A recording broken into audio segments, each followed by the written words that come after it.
আমার মেয়ে স্যার। হ্যাঁ।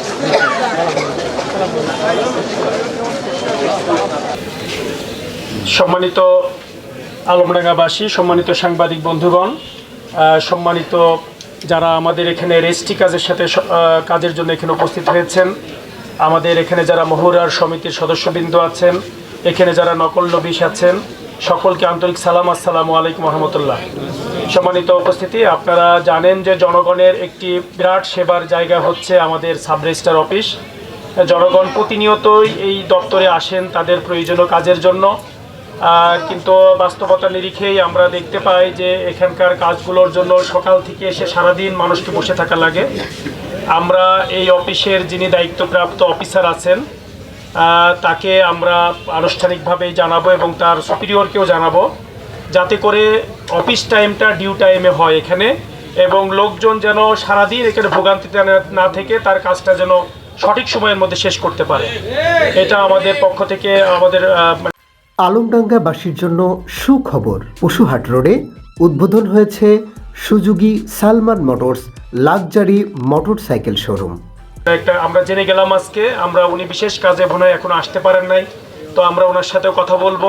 যে কাজই থাকুক অফিস টাইমে যেন উনি এখানে আসেন, অফিস টাইমে অফিস করেন, এইটা আমাদের পক্ষ থেকে ওনার প্রতি আহ্বান থাকবে এবং এটা আমরা জানাবো। পাশাপাশি আমরা এখানে সিটিজেন চার্টার দেখেছি, আপনারাও দেখেছেন।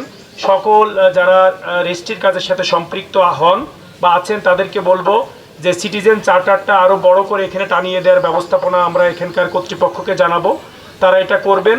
সিটিজেন চার্টারে যে ফিসগুলো আছে, যেগুলোর সরকারিভাবে আপনাদেরকে রসিদ প্রদান করা হয়, আপনারা সেগুলো প্রদান করবেন। এর বাইরে যারা আমাদের এখানে যারা মহুরার হিসেবে কাজ করেন তাদের যে পারিশ্রমিক আছে তারা সেটা গ্রহণ করবেন।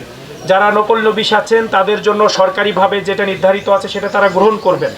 এর বাইরে গিয়ে জনগণের কাছ থেকে টাকা দিয়ে, টাকার অনুপাত অনুযায়ী তাদের কাছ থেকে, যে মানুষের কাছ থেকে বিভিন্নভাবে তাদেরকে আটকিয়ে রেখে টাকা আদায় করা হয় সমিতির নামে, আমরা এই সমিতি ব্যবস্থা দেখতে চাই না।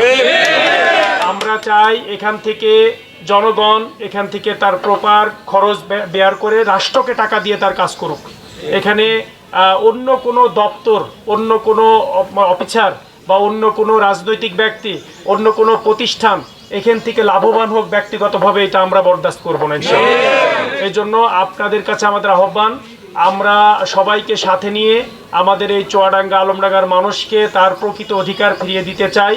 রাজনৈতিক নেতৃবৃন্দ সকলের প্রতি আহ্বান করতে চাই, রাজনীতি মানে জনগণের সেবা করা, সুতরাং জনগণের সেবার কাজে নিয়োজিত থাকবেন। জনগণ থেকে অবৈধ অর্থ নেওয়ার থেকে সবাই বিরত থাকবেন।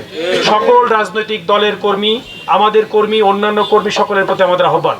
এজন্য আমরা এই অফিস থেকে চাই না নতুন করে আর কোনো নেতৃবৃন্দের কাছে টাকা পয়সা নিয়ে ভাগ বটারা চলুক।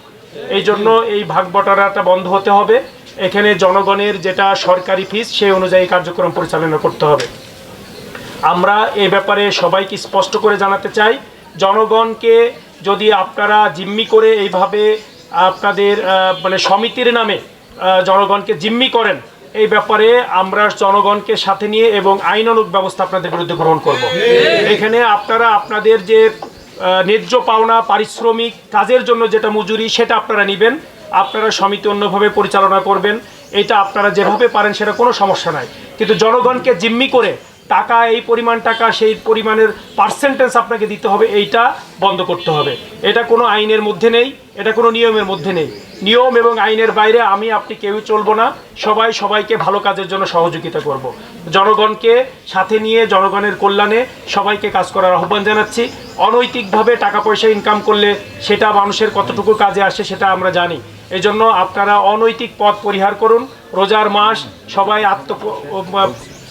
বলে যে পরিশুদ্ধির মাস, এই পরিশুদ্ধি এখন থেকে শুরু হোক, এই কাজের মধ্য থেকে শুরু হোক। শুধুমাত্র রোজা থেকে না করে কাজের মধ্য দিয়েও যেন আমরা সততার পরিচয় দিতে পারি, পরিশুদ্ধির পরিচয় দিতে পারি, এটা আমাদের সকলের, এই সাথে সংশ্লিষ্ট সকলের প্রতি আহ্বান থাকলো। আমরা আজকে এখানে পরিদর্শন করে গেলাম, যে প্রবলেমগুলো আছে সেগুলো শুনলাম। নেক্সট টাইমে আমরা মনে করি এখানকার প্রবলেমগুলো আপনারা কেউ রাখবেন না, ভাগ বাটোয়ারি বন্ধ রাখবেন। এইগুলো বন্ধ রেখে সামনের দিনে সবার ন্যায্য সেবা মানুষের কাছে পৌঁছে দেবেন, সেই প্রত্যাশা রেখে